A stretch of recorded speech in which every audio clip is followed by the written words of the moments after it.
Alexei Ermakov completou 43 anos. Ele trabalhava como técnico de gás há mais de 20 anos. Seu dia começava com a verificação habitual das ferramentas e uma xícara de café fraco. Ele conhecia muito bem o seu trabalho, mas isso o cansava. Os dias se misturavam em uma sequência monótona de chamadas semelhantes. A chuva de outono servia de pano de fundo sinistro para o dia de trabalho que se arrastava lentamente. Chamada número 4, soou no rádio do despachante. Escute, Maria, disse Alexei. Endereço, Rua Lenin, número 32, apartamento 17. É necessária a instalação urgente de um medidor. Chamada não programada. O proprietário pediu insistentemente para que fosse feito hoje, continuou a despachante. Lenin 32 é um prédio antigo, não é? Lá as tubulações parecem uma floresta de ferro fundido, perguntou Alexei. Ele garantiu que tudo está pronto. Só falta instalar o aparelho. Ele tem os documentos em mãos. Você pode ir, informou o despachante. Alexei confirmou dizendo: estou indo. Ele chegou rapidamente ao endereço desejado. O prédio era antigo e monumental. O apartamento número 17 ficava no segundo andar. Alexei subiu as escadas e apertou o botão de chamada. Um senhor de 70 anos abriu a porta. Ele tinha cabelos grisalhos e estava bem vestido, mas seus olhos expressavam inquietação. Olá, meu nome é Alexei Ermakov, sou técnico de gás. Estou aqui por causa do medidor, apresentou-se Alexei, mostrando sua identificação. Sim, entre, por favor, respondeu Ivan Stepanovich. Sou Ivan Stepanovich e estava esperando ansiosamente por você. O proprietário falava muito alto e tinha um jeito agitado. Vá para a cozinha, está tudo pronto, disse Ivan Stepanovich, gesticulando involuntariamente.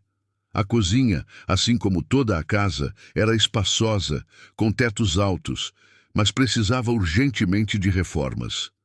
No centro havia um fogão a gás da marca Lisva, branco, com grelhas grossas de ferro fundido. Era evidente que o fogão não mudava de lugar há muito tempo. Suas bordas estavam incrustadas na sujeira gordurosa do chão e a superfície estava coberta por uma camada de poeira de construção. As pernas do fogão estavam profundamente encravadas no linóleo velho e gasto. Veja, disse Ivan Stepanovich, apontando para a torneira de gás velha e enferrujada que ficava muito baixa, quase no rodapé. É aqui que o aparelho deve ser instalado.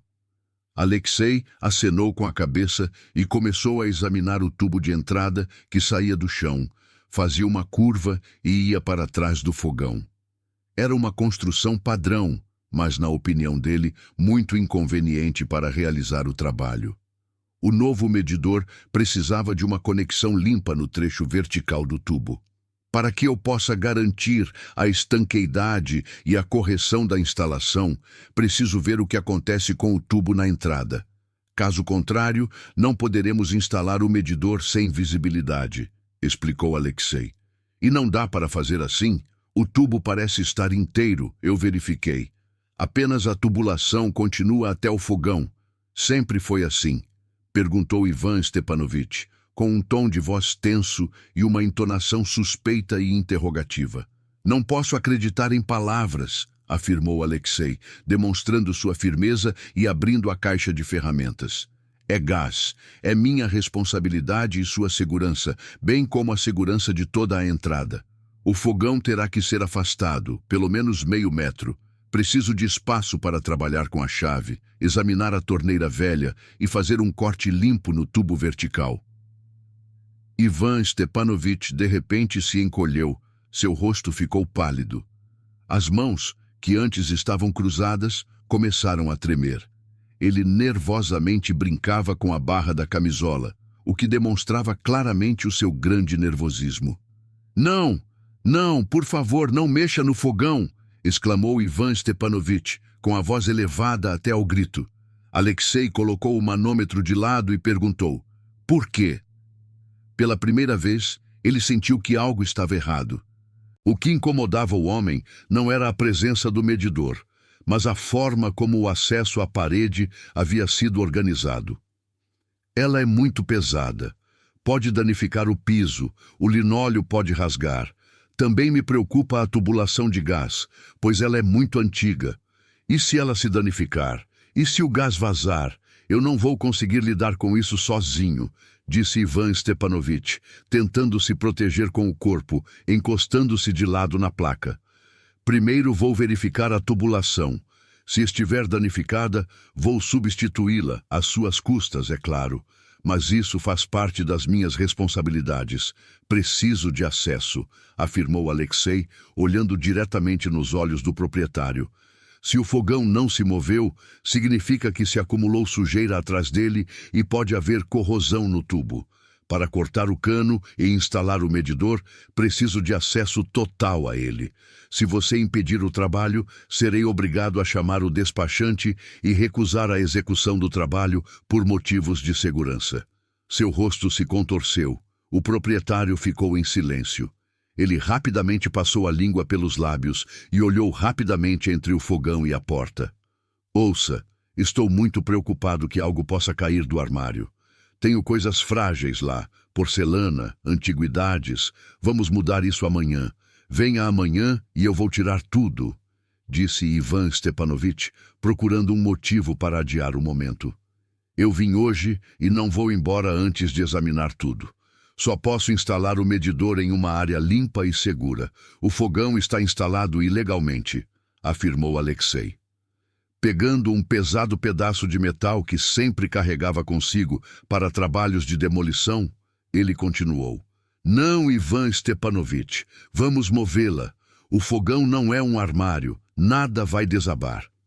Ivan Stepanovich percebeu que não adiantava continuar discutindo. Ele recuou, mas ficou tão perto de Alexei que quase tocava sua nuca. Alexei contornou o fogão, apoiou-se nele com o ombro e tentou empurrá-lo com cuidado. O fogão se moveu com um som assustador e rangente, arranhando o linóleo. Com esforço, como se estivesse preso ao chão, ele resistiu obstinadamente. Alexei começou a suar nas têmporas. Eu mesmo, não me toque, eu disse que era pesada, exclamou Ivan Stepanovich, agarrando Alexei pela manga para o impedir. Tire as mãos, ordenou Alexei bruscamente, sem parar de fazer força. A sua tensão era demasiado forte para ser causada apenas pela preocupação com o linóleo. A placa se moveu um pouco mais, apenas 40 centímetros, mas isso foi o suficiente para que a luz da janela se infiltrasse na fenda formada. Alexei, pegando sua potente lanterna LED, capaz de atravessar qualquer sujeira, direcionou seu feixe para a parede, no local onde a placa acabara de ser instalada. Ele esperava ver teias de aranha, manchas de gordura velhas e mofo. O que ele viu o deixou paralisado, e as mãos que seguravam a lanterna tremeram. A parede não tinha sujeira. Perto do cano de gás havia um quadrado perfeito, destacando-se contra o fundo do papel de parede velho e amarelado e da sujeira. Ele estava excepcionalmente limpo e rebocado com uma argamassa fresca, quase branca, o que o tornava suspeitamente brilhante. O tamanho dessa parte da parede era de aproximadamente 30 por 30 centímetros. Alexei apontou o feixe de luz da lanterna para o retângulo de reboco fresco. Suas dimensões eram de aproximadamente 30 por 30 centímetros. Essa área se destacava na parede por sua brancura e lisura artificiais, contrastando fortemente com a superfície amarelada do resto da parede. O que é isso? Perguntou Alexei, sem prestar atenção ao proprietário, mas sentindo sua tensão. Isso? Eu fiz uma reforma cosmética recentemente. O cano estava vazando um pouco, por assim dizer, murmurou Ivan Stepanovich, sua voz tremendo, revelando a mentira.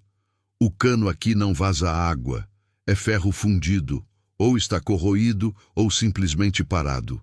Se estivesse vazando, haveria mofo preto aqui, e não esse gesso fresco e seco, afirmou Alexei com confiança, demonstrando seus conhecimentos profissionais. Ele tirou uma chave inglesa de 32 milímetros da caixa. Era uma ferramenta resistente e de boa qualidade. Perto do quadrado suspeito, a 1 metro dele, ele bateu suavemente na parte velha e não utilizada da parede. O som que se ouviu foi surdo e oco. Ele bateu com a chave no quadrado recém-rebocado. O som era vazio, oco. Não se parecia com o som de um golpe em um tijolo resistente, mas sim com algo que tinha um espaço vazio interno. Era exatamente o tipo de som que não poderia ser produzido pela parede de uma construção estrutural de um edifício stalinista. Isso é muito ruim. Talvez haja um vazamento de gás dentro da parede.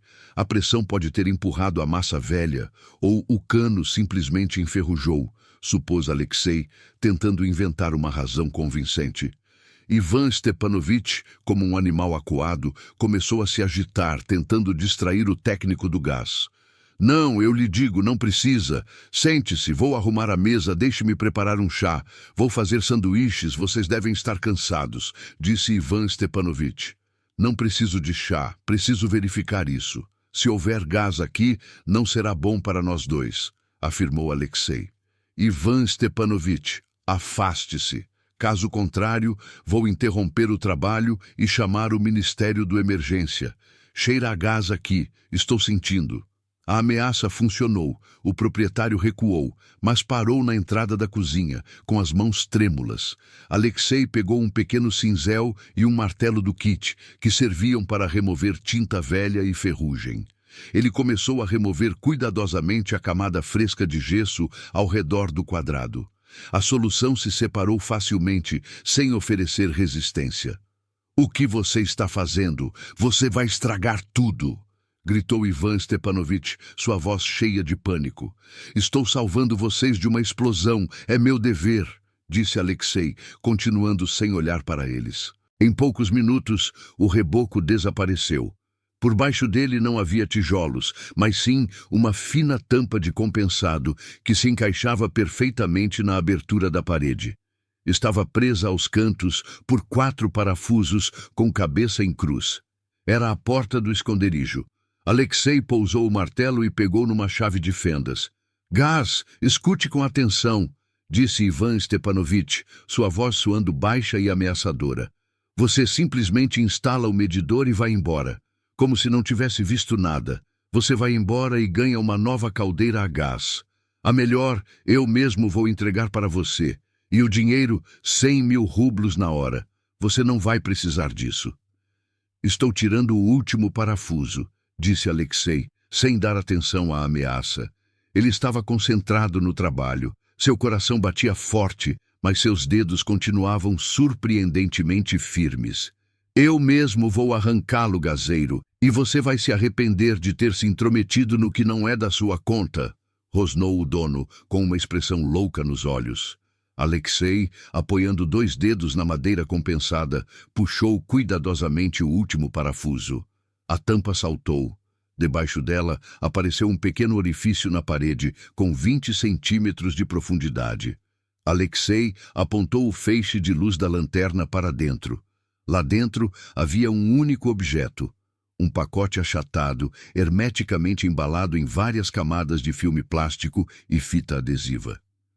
"Quase deixei cair a lanterna", sussurrou Alexei, quase inaudível para si mesmo. A consciência de que ele havia conseguido desvendar um segredo guardado por décadas o atingiu como uma descarga elétrica. Não era um incidente comum, cotidiano, era algo grandioso e assustador. Ele não deveria estar ali e não deveria ter encontrado aquilo. Alexei exalou lentamente, tentando esconder o tremor nas mãos para que não se transmitisse à lanterna. Na cozinha, o ar parecia ter congelado, enchendo-se de uma gravidade sinistra. Ele sentia o olhar fixo e completamente apavorado de Ivan Stepanovich sobre si. Era impossível fugir. Gritar era inútil e perigoso. Restava agir como se nada tivesse acontecido, como se, por trás da camada de gesso fresco, ele tivesse encontrado não um pacote, mas um inofensivo mofo. Com cuidado, sem movimentos bruscos, ele colocou o tampão de compensado de volta na parede. O tampão encaixou no lugar, emitindo um leve barulho. Tudo bem, entendi, respondeu Alexei, tentando soar o mais natural possível, até mesmo cansado. Ele se virou para o proprietário, tentando não olhar nos olhos dele. Seu olhar estava fixo na torneira de gás no chão. Você tem, veja bem, uma conexão de modelo antigo. A rosca não é padrão. Com a chave que tenho, posso quebrá-la e então haverá um vazamento. Ivan Stepanovich ficou em silêncio, mas sua respiração ficou mais rápida e mais perceptível. Seu olhar não se desviava das mãos de Alexei. Para instalar o medidor de forma hermética, é necessária uma chave dinamométrica especial calibrada. Alexei, inventando o nome de uma ferramenta inexistente, blefou. Para tubos de ferro fundido de alta pressão. Não a tenho comigo. Ela está no carro, no compartimento traseiro. É muito pesada. É inconveniente levá-la para cada chamada. Vou descer agora e trazê-la. Ele começou a recolher sem pressa as ferramentas espalhadas pelo chão. Manômetro, chave inglesa, conjunto de chaves de fenda. Cada ação era pensada e lenta, como se ele estivesse criando uma aparência de rotina, de ambiente de trabalho habitual. Sim, claro, vá, disse Ivan Stepanovich. Sua voz era abafada, como se viesse de um barril.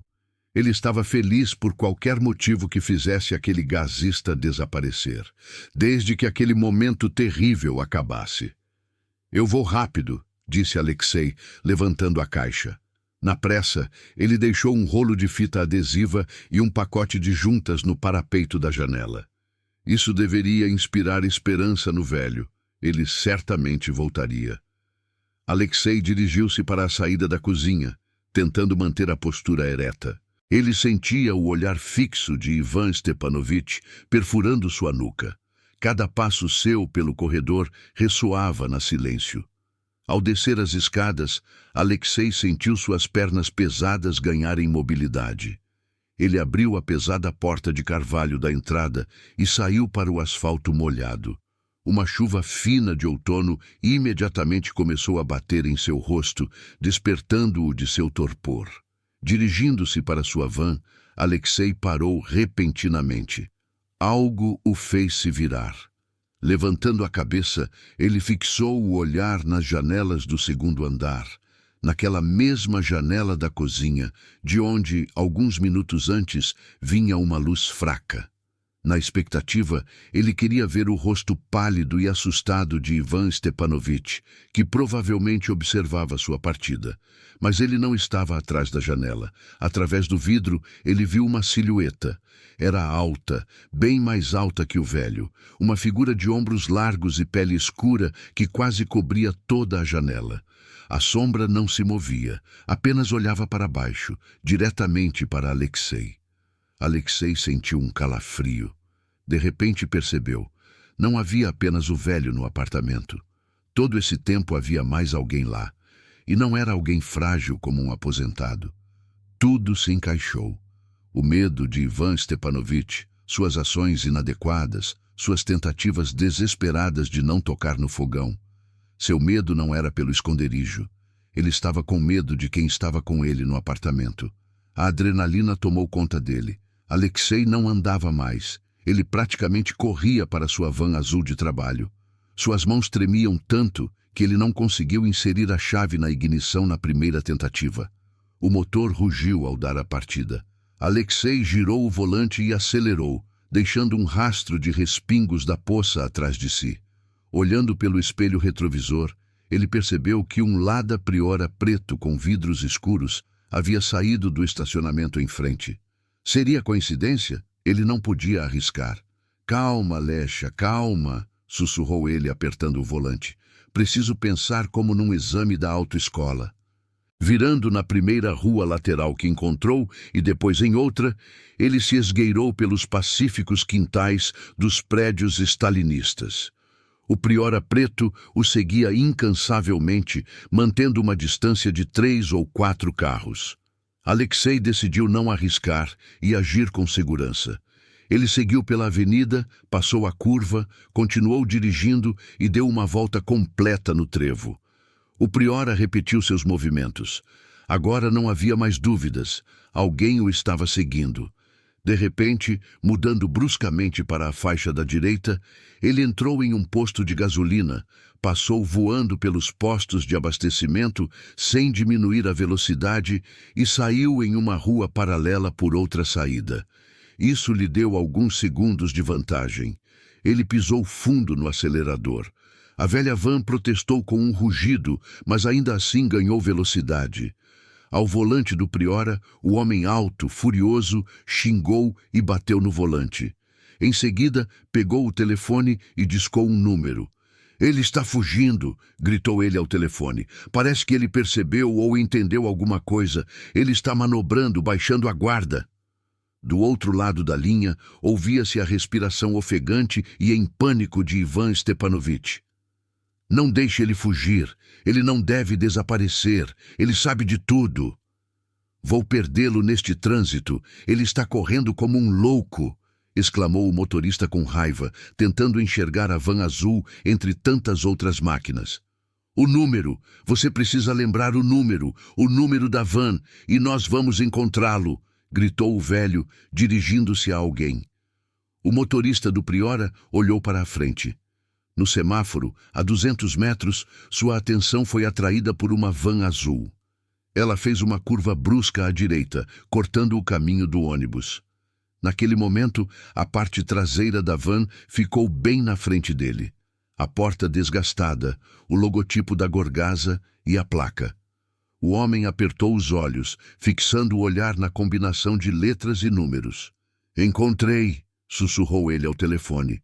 "Tenho os dados de contato dele." No segundo seguinte, a van de Alexei desapareceu de vista ao virar a esquina. A perseguição havia terminado. Mas, para Alexei Ermakov, isso era apenas o começo. Agora ele era conhecido, e eles viriam atrás dele. Alexei dirigia a van sem prestar atenção nas estradas. Ele entrava em becos, passava no amarelo, corria pelas ruas vazias da manhã, sempre olhando pelos espelhos. O Priora preto não estava em seu campo de visão, mas a sensação de perseguição, pegajosa e gelada, não o abandonava. Ele não podia voltar para casa, também não podia ir para a base. Ele precisava de um lugar onde pudesse parar e organizar seus pensamentos. A intuição o levou para a periferia da cidade, para o mundo confuso das zonas industriais. Cercas enferrujadas, armazéns abandonados com vidros quebrados, bobinas gigantes de cabos cobertas de mato, tudo isso criava uma imagem de abandono. Era uma cidade fantasma, o lugar ideal para desaparecer sem deixar vestígios. Alexei virou em uma passagem estreita entre dois armazéns e parou a van. O silêncio, interrompido apenas pelo barulho da chuva no telhado e pelos batimentos altos do seu próprio coração, era quase paralisante. Ele se recostou no banco, tentando acalmar a respiração acelerada. De repente, uma sombra apareceu na janela. Perseguição. O número da sua máquina era a chave. Eles iriam encontrá-lo. Era apenas uma questão de tempo. E isso significava que ele tinha muito pouco tempo. Alexei estendeu a mão mecanicamente para o bolso interno de sua jaqueta de trabalho. Seus dedos encontraram um pacote compacto, bem embrulhado com fita adesiva. Ele o tirou, com as mãos ainda tremendo levemente.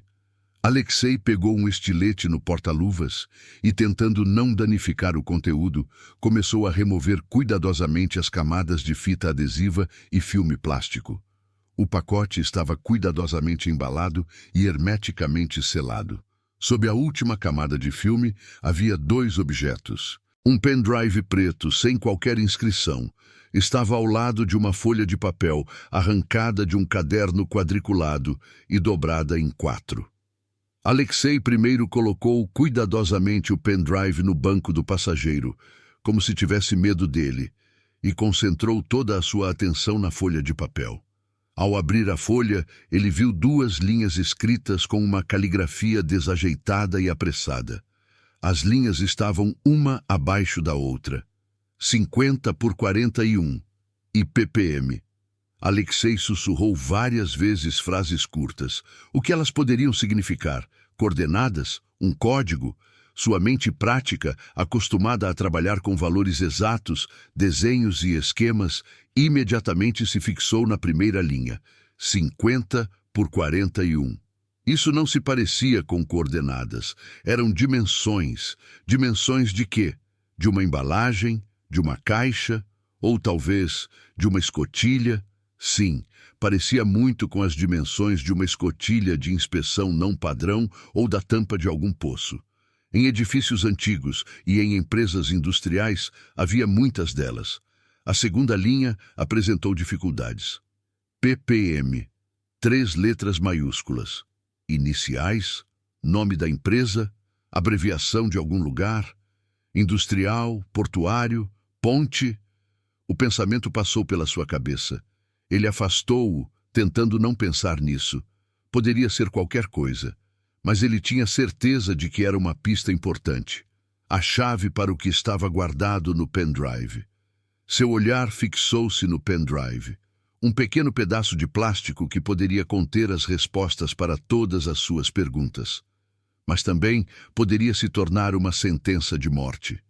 Alexei não era especialista em tecnologia de espionagem, mas assistia a filmes e lia notícias. E se dentro dele houvesse um localizador GPS que naquele momento estivesse transmitindo suas coordenadas?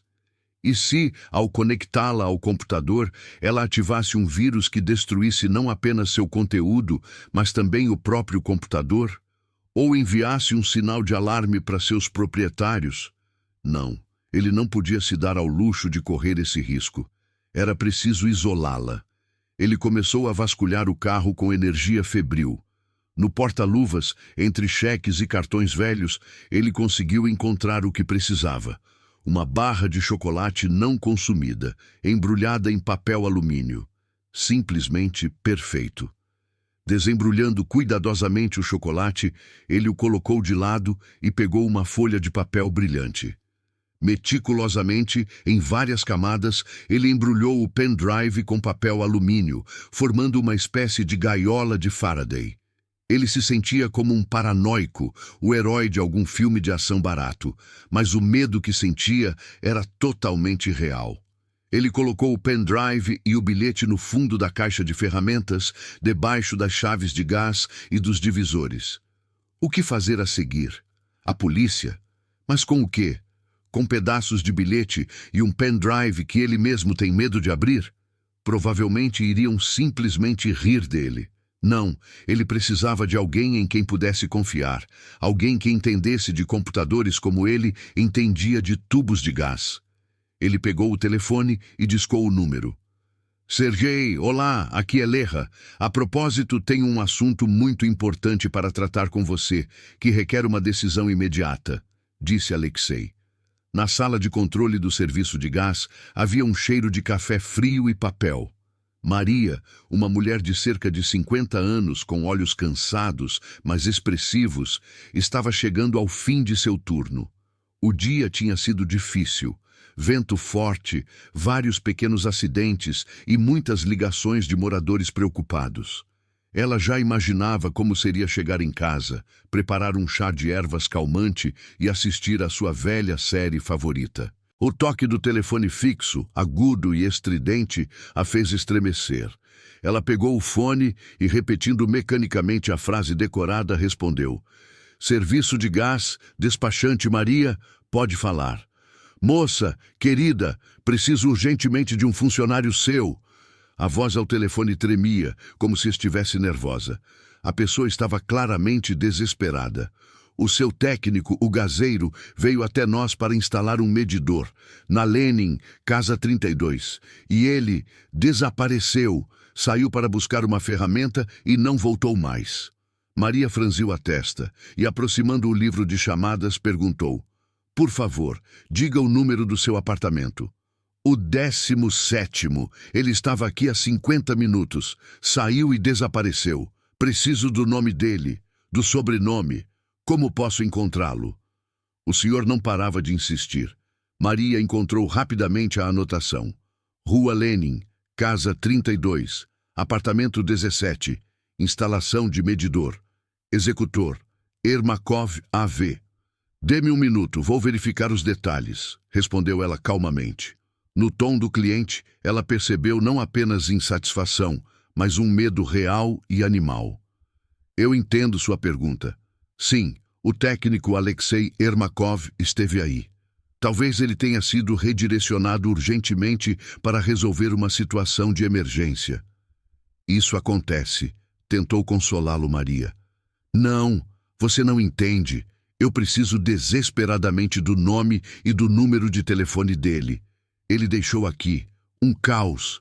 Tenho que apresentar uma reclamação e dizer tudo a ele pessoalmente, insistiu Ivan Stepanovich, sua voz adquirindo um tom cada vez mais exigente. Desculpe pelo transtorno causado, respondeu Maria com firmeza, mas educadamente, seguindo as instruções. No entanto, não tenho o direito de divulgar dados pessoais de nossos funcionários. Essas informações são confidenciais. Caso você tenha uma reclamação, posso registrá-la e encaminhá-la à gerência. Houve silêncio do outro lado da linha por alguns segundos. Depois disso, a voz do senhor adquiriu um tom diferente. O pânico deu lugar a um tom frio e penetrante.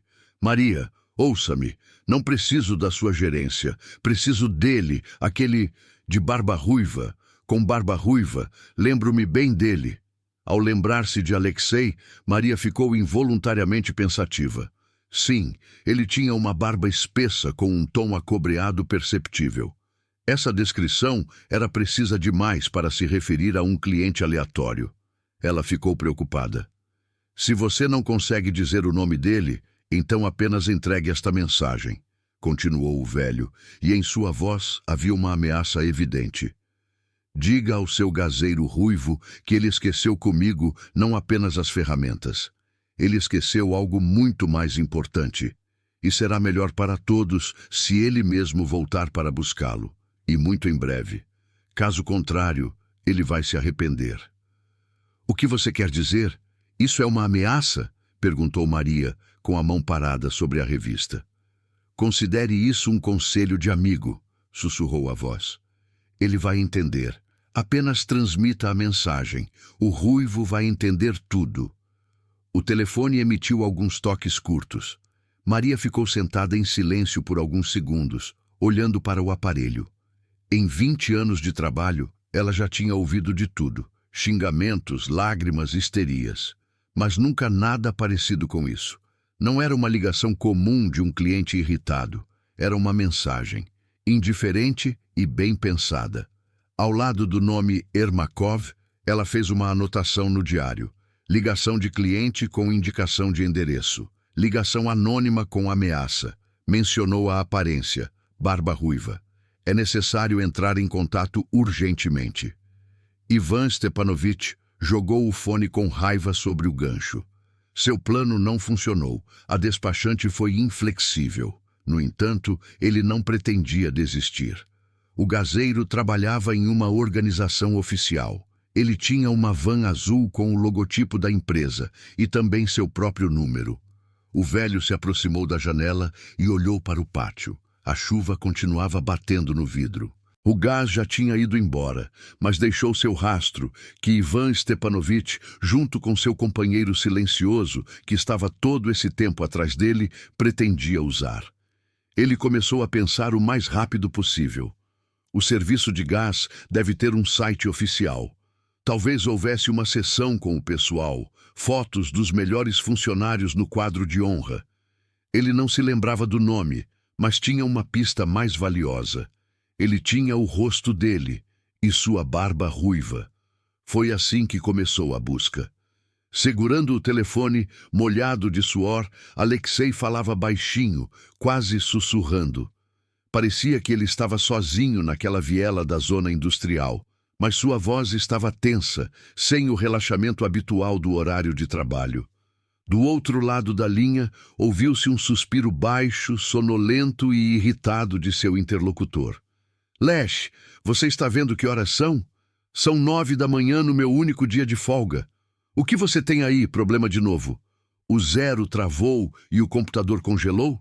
Perguntou Sergei, sua voz baixa e rouca. Ele era o oposto de Lech, programador freelancer com um estilo de vida noturno, sempre na sombra do monitor e imerso no mundo de seus códigos. Não, Serega. Não é o disco rígido nem o computador. Isso não tem nada a ver com o trabalho. Alexei fez uma pausa, umedecendo os lábios ressecados com a língua. Ele baixou a voz, embora isso não fosse realmente necessário. É algo que eu descobri, e pode ser mortalmente perigoso, para mim e talvez para meus entes queridos. Por um segundo, Sergei ficou em silêncio, sua irritação matinal dando lugar a uma atenção cautelosa. Ele conhecia Alexei bem e sabia que ele não gostava de exagerar. Sem suposições, disse Sergei. Conte-me o que você descobriu. Não posso falar ao telefone. Tenho um pendrive e um bilhete. Acho que estou sendo seguido. Preciso que você examine cuidadosamente o conteúdo desse pendrive. Com muito cuidado, não posso conectá-lo, entendeu? Pendrive com bilhete, vigilância. Lerra, você tem certeza de que não se enganou? Talvez você possa passar na minha casa, tomarmos um café e você me contar tudo em detalhes? Eu não aceito pendrives de outras pessoas. Quem sabe o que pode ter lá dentro? Eu sou responsável pelo meu computador, tenho projetos para vários meses à frente. Olha, se você não olhar, não vai acontecer simplesmente sabe-se lá o quê. Vai ser como um oi do ano 2015. Tentou encontrar as palavras certas, Alexei. Ele entendia perfeitamente por que o amigo não queria arriscar o equipamento profissional. O que você está falando? Você está codificando como um adolescente, suspirou Sergei desesperado. Alexei percebeu que estava perdendo ele. Não era necessário um argumento comum, mas algo que causasse choque. Ele olhou para trás, certificando-se de que não havia ninguém na passagem, e tomou uma decisão. Vamos lembrá-lo desse caso? Katia Vorobiova, a menina que desapareceu em 2015. Um caso arquivado que foi encerrado 6 meses depois. Ele pronunciou o nome baixinho, mas com clareza, como se fosse um golpe em aço. Seguiu-se um silêncio sepulcral. Sergei não apenas suspirou, ele pareceu estremecer, pulando da cadeira. Katia Vorobiova, sua tragédia era assunto em toda a cidade. Lesh, você está falando sério? Você encontrou algo relacionado a isso? A voz de Sergei mudou, tornando-se ansiosa, abafada. Estou sentado em uma van agora. Acabei de escapar de uma perseguição. Ao ver o dono do apartamento se escondendo atrás do fogão a gás, quase deixei cair a lanterna. Não é apenas dinheiro, Serega, repetiu Alexei, colocando força em cada palavra. É Katia Vorobiova e o ano de 2015. Eu tirei esse pacote diretamente da parede. Ele está comigo agora. Sergei refletiu sobre a informação recebida. Alguns segundos pesados de silêncio, interrompidos apenas pelo barulho da chuva no teto da van. Endereço, para onde ir, e não conecte o pendrive em hipótese alguma, nem mesmo ao laptop mais antigo, disse Sergei com firmeza. Não havia nenhum traço de dúvida ou cansaço em sua voz. Alexei indicou a Sergei as coordenadas do local mais próximo e discreto, um lava rápido abandonado nos arredores da zona industrial. 10 minutos depois, um antigo, mas bem cuidado, Ziguli, cor de cereja, saiu da esquina. Ao volante estava Sergei, com o cabelo despenteado, vestindo um suéter largo, mas com um olhar absolutamente sóbrio e entschlossenen. Sergei abriu a porta do passageiro e chamou: "Venha cá." Alexei passou instantaneamente de sua van para o carro do amigo, segurando na mão como se fosse uma bomba, um pendrive embrulhado em papel alumínio e um bilhete. "Vou te contar tudo agora, só não me interrompa", disse Alexei, e de uma só vez, de forma confusa, mas essencial, contou tudo.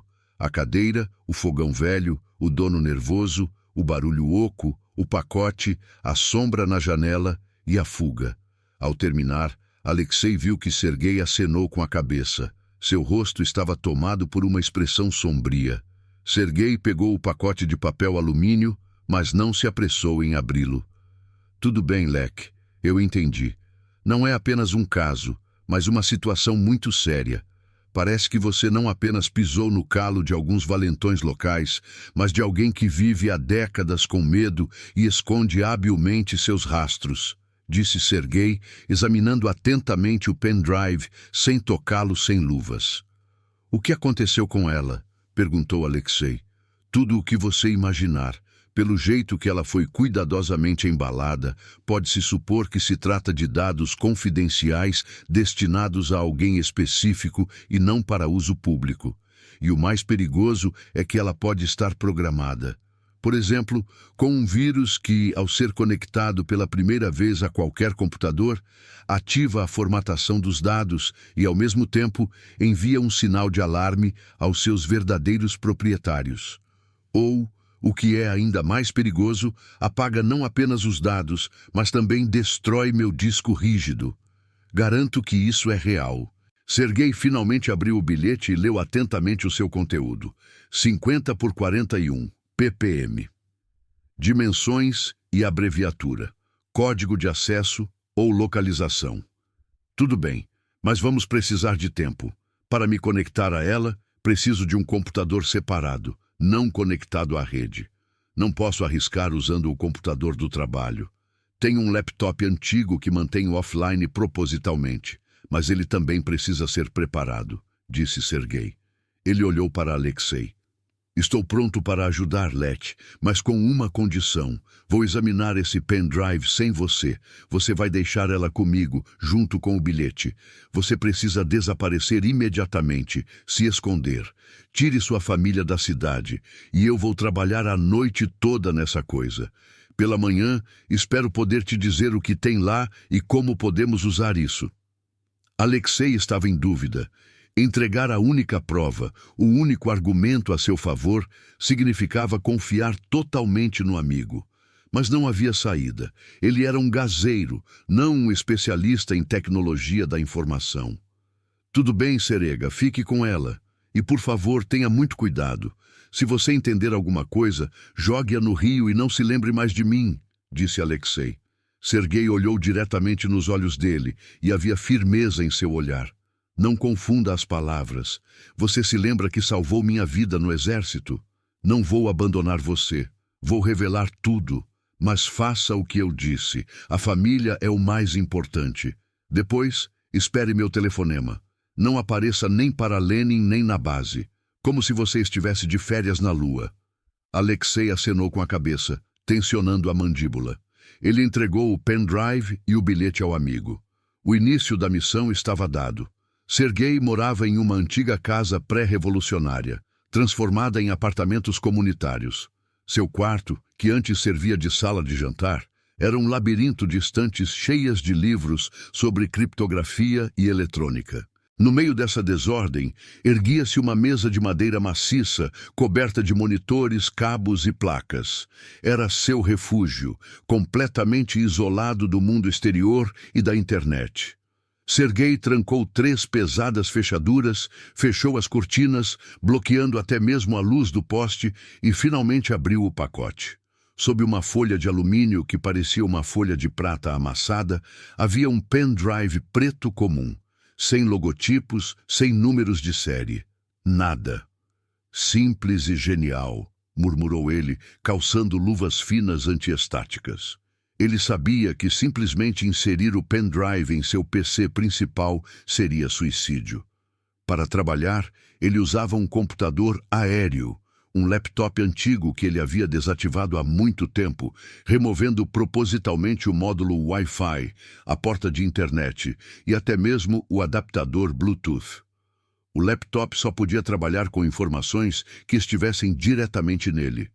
Era sua sala de operações para trabalhar com mídias potencialmente perigosas. Sergei conectou o pendrive não diretamente, mas através de um isolador de hardware especial que não permitia que ele recebesse energia suficiente para executar comandos complexos e destrutivos.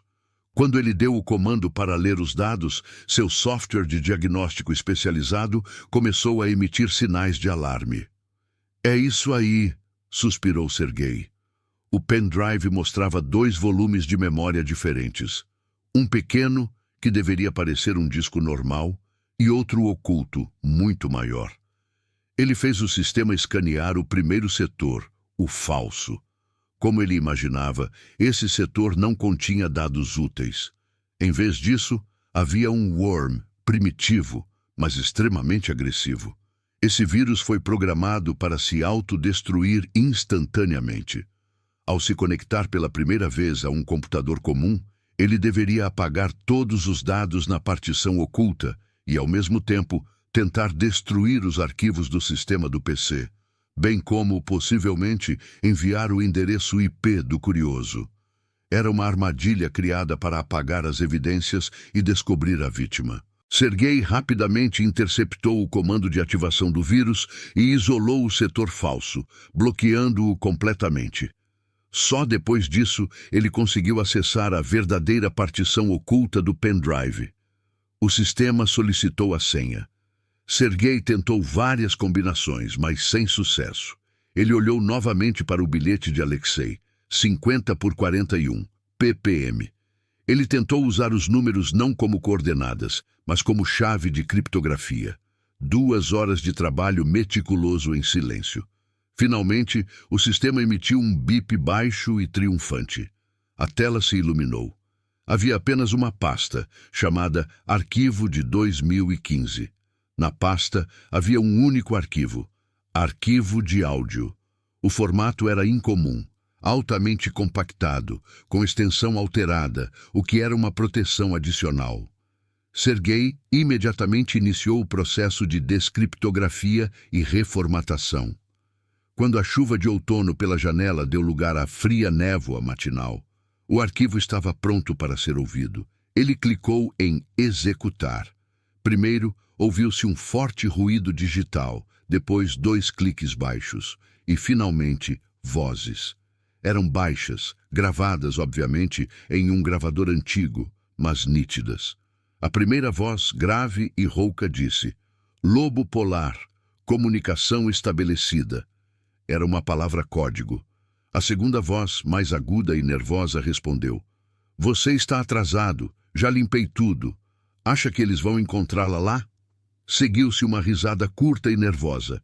Sergei percebeu imediatamente que era a voz de Ivan Stepanovich, em pânico e agitada. Portanto, a primeira voz rouca pertencia à segunda pessoa, que era o líder e muito mais calmo do que o velho. A primeira voz respondeu já mais calma: "Não, ninguém procura no elevador 45. Ninguém." E então, quase imediatamente: "Guarde a placa como combinado e não entre em contato até a primavera." A gravação foi interrompida. Sergei recostou-se na cadeira. Seu cérebro trabalhava no limite. Ele percebeu claramente que o dono do apartamento não agia sozinho. Eram pelo menos 2. As vozes na gravação indicavam claramente o local codificado. Elevador 45, uma construção abandonada ligada ao segredo deles. E a abreviação ppm que ele encontrou na nota era certamente a segunda pista, não menos importante. Ele pegou o celular. Isso era o suficiente para começar a agir, e não havia tempo a perder. Ele precisava entrar em contato com Alexei imediatamente. Sergei ligou para Alexei no celular do trabalho. Os toques eram longos, cheios de expectativa. "Alô? Aqui é Lesha", ouviu-se uma voz tensa no fone. "Lesh, aqui é Sergei. Tenho novidades. Não são muito boas, e você precisa me ouvir com muita atenção. Não me interrompa. Percebi que há 2 pessoas lá, e uma delas não é um idoso. E também tem uma palavra-chave e um local. Elevador 45. Disse Sergei rapidamente de uma só vez. Alexei de repente praguejou baixinho. "Droga! Esqueci completamente de lhe dizer. Sergei, Maria me ligou." Sergei parou e perguntou: "Maria, a despachante? Quando?" "Antes mesmo de eu ligar para você e pedir ajuda. Ela me ligou para avisar. Disse que o velho do apartamento ligou. Estava em pânico, exigindo meu nome e meu telefone.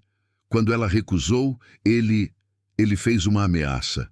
Cito: Diga ao seu gás manipulador ruivo que ele esqueceu em minha casa não apenas suas ferramentas. Ele esqueceu algo muito mais importante. E será melhor para todos se ele voltar para buscá-lo.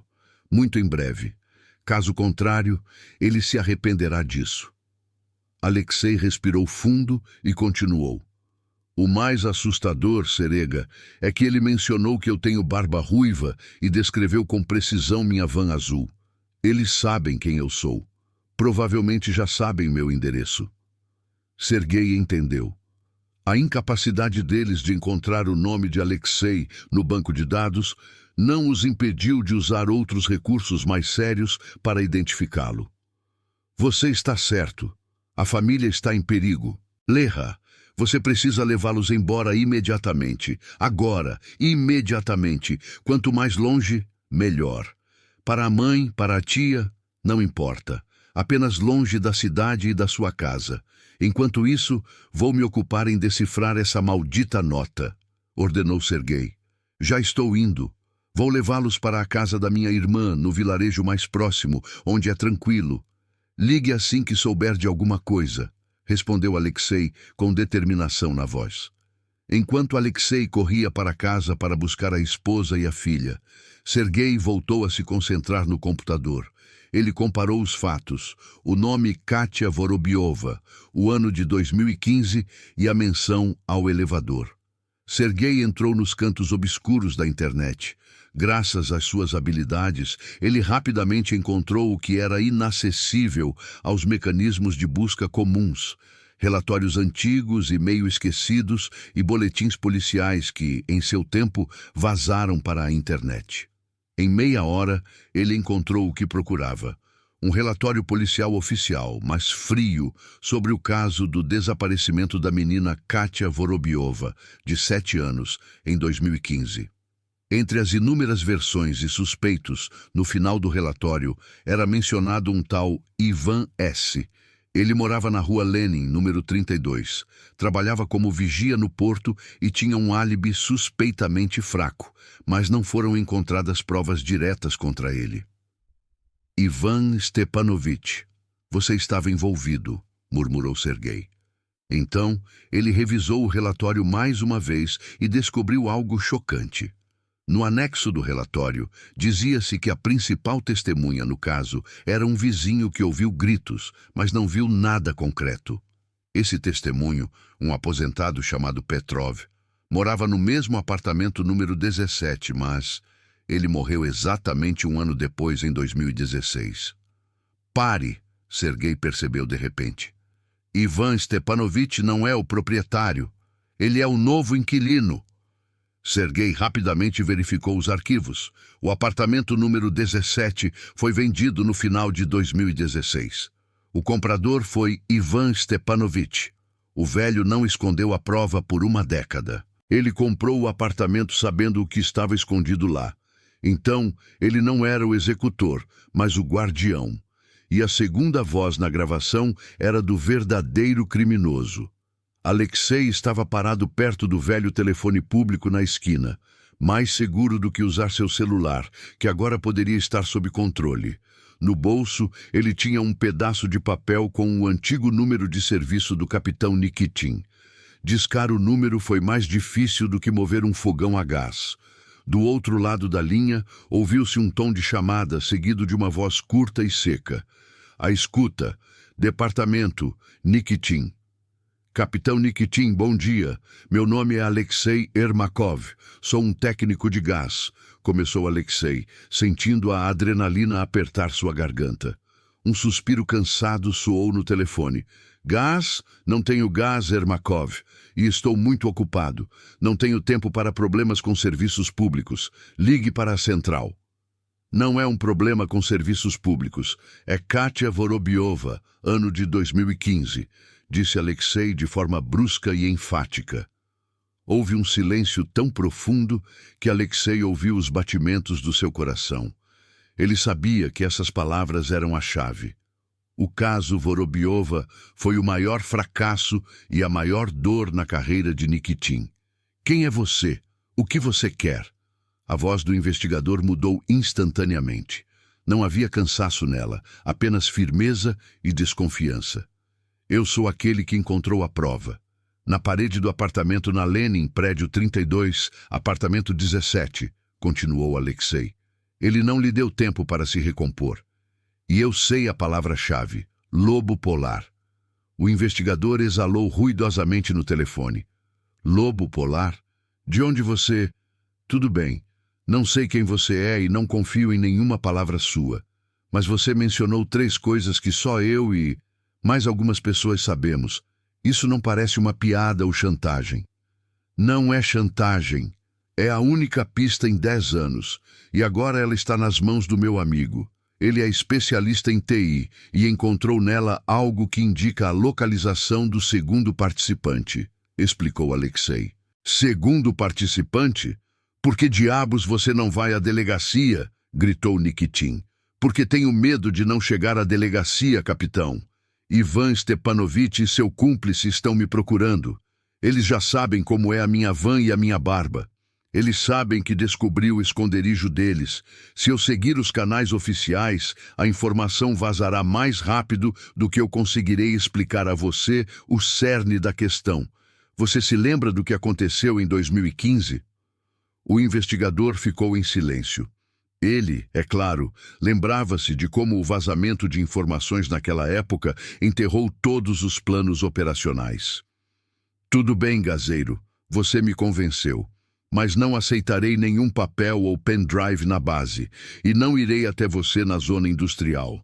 Você precisa me provar que está falando sério. Marque um local, neutro, e você estará lá sozinho. Se eu vir alguém te seguindo ou qualquer coisa suspeita, vou te prender. Por falsa comunicação, no mínimo. E não me importo com o que você tem nas mãos, disse Nikitin. Alexei se virou rapidamente. Ele notou uma cafeteria discreta, mas sempre vazia, no bairro antigo. O local ideal para um encontro secreto. Cafeteria ao lado da fonte antiga. Daqui a 30 minutos. Estarei na mesa perto da janela. Estarei com meu casaco de trabalho. Você não me conhece? Eu não te conheço. Vá sozinho, respondeu Alexei, ditando o endereço. Estarei lá, respondeu o investigador laconicamente e desligou o telefone. Exatamente 30 minutos depois, Alexei estava sentado à mesa, segurando um café fraco e frio nas mãos. Ele tentava parecer o mais normal possível. A porta se abriu e o capitão Nikitin entrou. Um homem de uns 50 anos, com traços faciais rígidos e rugas profundas ao redor dos olhos, vestindo uma jaqueta de couro surrada em vez do uniforme. Ele, imediatamente, sem palavras desnecessárias, se aproximou da mesa de Alexei. Ermakov, perguntou ele baixinho, sentando-se à sua frente. Nikitin, respondeu Alexei, acenando com a cabeça. Vamos começar com o fato de que não acredito em você, disse secamente o investigador, sem pedir nada. Seu olhar perfurava Alexei.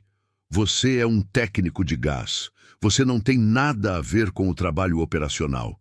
E eu não vou ouvir suas versões sobre o segundo participante. Eu não estou pedindo para você acreditar. Estou pedindo para você olhar para as provas. Meu amigo, Sergei, está lá fora, em um Jiguli cor de cereja. Ele tem um laptop e um pendrive. Não posso trazê-lo porque é muito perigoso. Ele é especialista em TI, ele contornou a proteção. Ele está pronto para lhe mostrar. Vou ligar para ele agora, ele vai se aproximar da janela, disse Alexei. Nikitin olhou pela janela. O Jiguli cor de cereja realmente estava parado um pouco mais adiante. E o que ele vai me mostrar? Photoshop? Gás, não desperdice meu tempo. Ele vai mostrar a você uma gravação de áudio em que o velho da Lenin, Casa 32, discute com seu cúmplice onde eles esconderam o corpo e menciona o local codificado. Alexei se inclinou para a frente. Ele também vai mostrar que o velho Ivan Stepanovich comprou um apartamento 1 ano após o desaparecimento da menina. Ou seja, ele não é um criminoso, mas um guardião de provas para o verdadeiro assassino. Tudo isso está nos seus próprios relatórios frios. Nikitin cerrou os lábios. Ele não conseguia acreditar que um gasista e seu amigo programador conseguiram descobrir mais em poucas horas do que toda a polícia em 10 anos. Alexei acenou para Sergei. 1 minuto depois, Sergei se aproximou da janela com o laptop fechado. Capitão, este é meu amigo. Sergei, ele não vai falar. Ele apenas ligará a gravação e mostrará o relatório da compra do apartamento. Nada mais, disse Alexei. Nikitin, depois de pensar um pouco, acenou com a cabeça. Sergei abriu o laptop. Após alguns segundos de configuração, uma gravação baixa e rouca, que só os 3 podiam ouvir, começou a tocar na sala silenciosa. Lobo Polar, comunicação estabelecida. Você está atrasado. Já limpei tudo. Acha que eles vão encontrá-la lá? Não. Ninguém procura no elevador 45. Ninguém. O investigador empalideceu. Lobo Polar era uma palavra-código que apenas algumas pessoas no porto, interrogadas em 2015, conheciam. Sergei rapidamente folheou até o relatório de venda do apartamento, mostrando a data de compra em 2016, confirmando que Ivan Stepanovich não era o proprietário original. Nikitin recostou-se na cadeira. Seu ceticismo desapareceu, dando lugar à raiva profissional e à concentração. Tudo bem, eu vi, e estou pronto para trabalhar, disse ele, baixando a voz até sussurrar. Mas a partir de agora, Ermakov, você é minha fonte secreta. Não posso confiar nos meus. Já houve um vazamento uma vez. Você me dá todas as informações que receber e age apenas de acordo com minhas instruções. Suas mãos devem estar limpas. E o mais importante, você terá que me ajudar.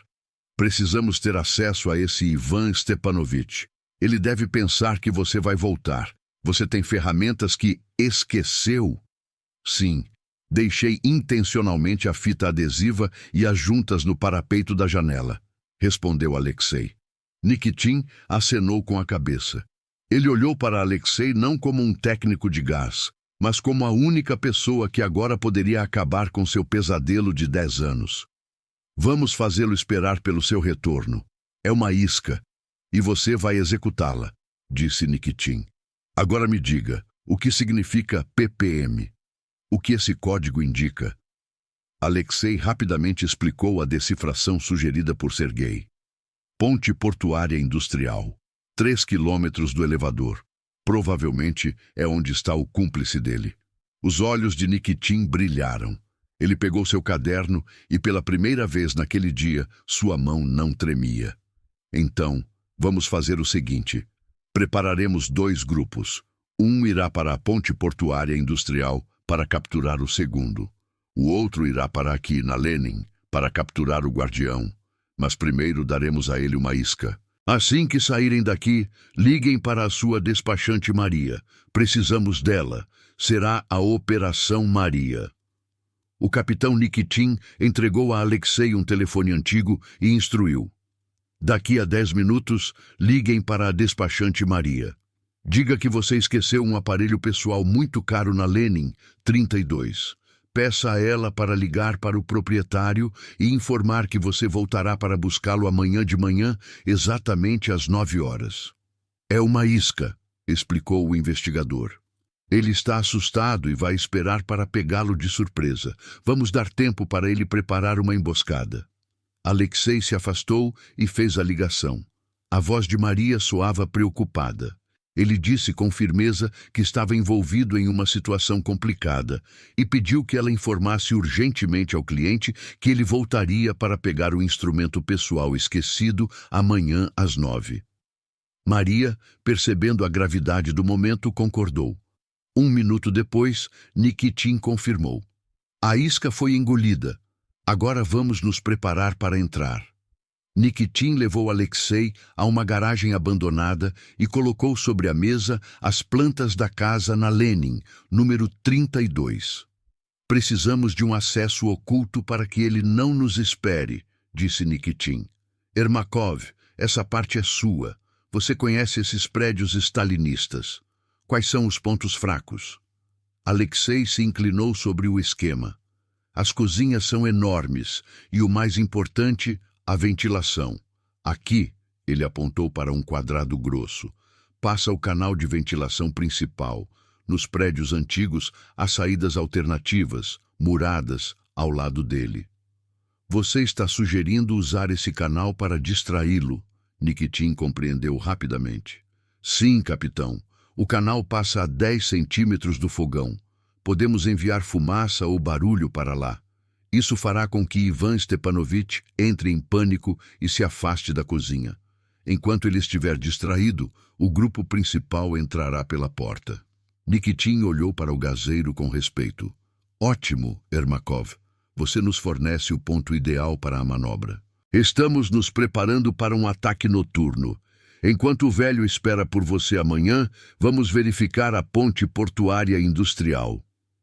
Enquanto Ivan Stepanovich esperava pelo gás, o capitão Nikitin e o grupo de assalto foram para a ponte industrial do porto, PIP.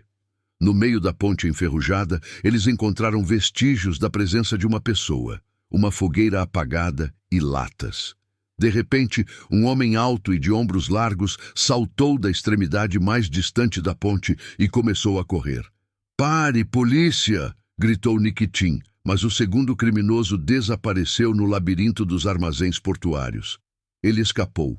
No entanto, ao examinar o local, os investigadores encontraram uma prova crucial. Debaixo de uma lona havia roupas infantis velhas. Na etiqueta de um pequeno casaco, o nome estava claramente visível: Vorobiova Katia. A prova ligava incontestavelmente o segundo ao sequestro ocorrido 10 anos antes. À meia-noite, Alexei estava sentado no carro com Nikitin, observando a casa na Lenin, número 32. Faltavam algumas horas para a hora marcada. Ele fugiu, Ermakov. O segundo fugiu, disse Nikitin baixinho, mostrando o saco com roupas infantis. Mas agora temos tudo para prender o guardião e fazê-lo falar. Alexei acenou com a cabeça. Eu simplesmente não consegui ficar calado, capitão. Não consegui. Na janela do apartamento 17, onde brilhava uma luz fraca, viu-se a silhueta de Ivan Stepanovich. O velho colocou algo pesado no fogão. Nikitin apontou os binóculos para a janela. Droga, um botijão de gás, não é doméstico, é industrial. Se ele abrir e acender, toda a entrada vai explodir. O rosto do investigador ficou impassível. Não era possível esperar até de manhã. O plano mudou. Vamos começar o assalto. Imediatamente. A manobra de ventilação é nossa única chance, ordenou Nikitin, pegando o rádio. Tudo aconteceu muito rápido. O grupo de assalto liderado por Nikitin assumiu suas posições.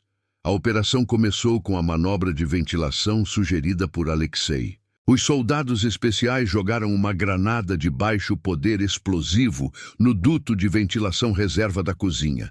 Dentro do apartamento, ouviu-se um estrondo repentino e ensurdecedor, acompanhado pelo chiado da fumaça. Ivan Stepanovich, em pânico, afastou-se do fogão, distraindo-se do botijão de gás. Esse momento foi aproveitado. O grupo de assalto arrombou a porta. O investigador Nikitin foi o primeiro a entrar. Ivan Stepanovich, encurralado, agarrou o botijão, ameaçando abri-lo.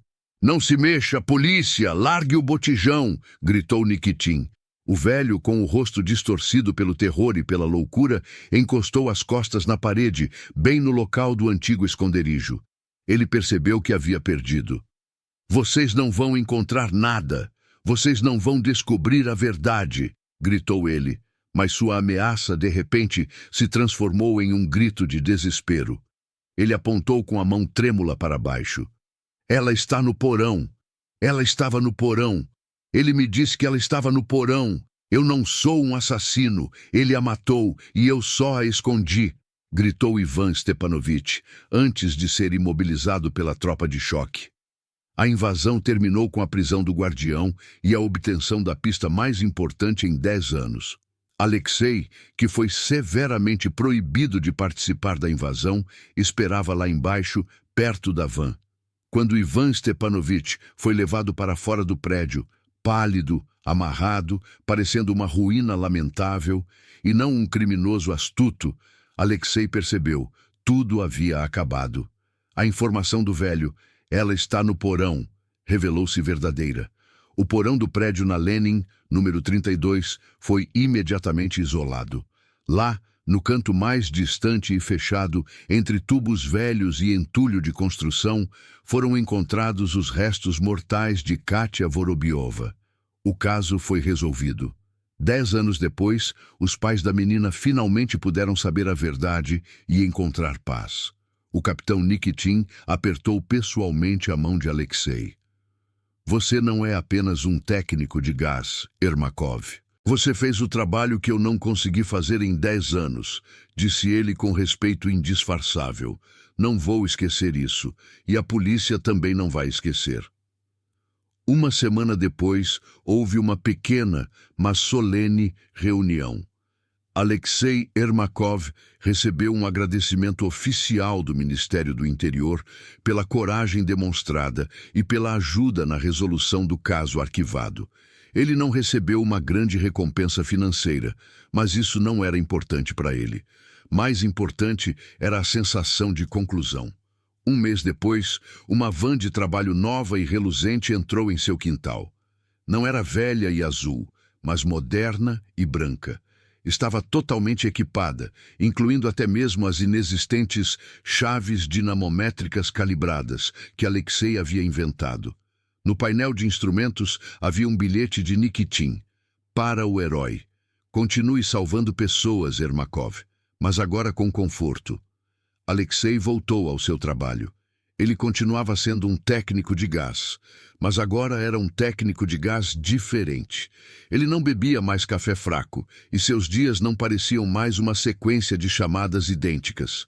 O cansaço da rotina desapareceu, dando lugar a uma sensação de importância. Quando ele chegava a uma chamada, já não se limitava a verificar a pressão e apertar porcas. Ele olhava para as pessoas, para as suas casas, para os seus medos e segredos, com uma atenção nova e aguçada.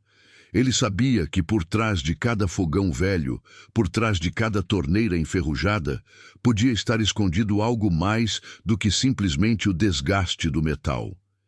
Sergei abriu seu próprio escritório de segurança de dados, pequeno, mas altamente profissional, recebendo um contrato oficial do Comitê de Investigação. Maria recebeu um prêmio por sua vigilância e firmeza de caráter. E o capitão Nikitin finalmente foi transferido para o arquivo, onde pôde encerrar tranquilamente o caso que o atormentou durante toda a sua carreira. Alexei nunca mais será apenas um gazeiro. Ele se tornou para sua cidade um defensor silencioso e invisível, que acidentalmente espreitou um canto sombrio da história e decidiu que a luz deveria prevalecer. Seu trabalho continuou o mesmo, mas sua vida ganhou um novo sentido, sob a alta pressão do gás e dos segredos humanos.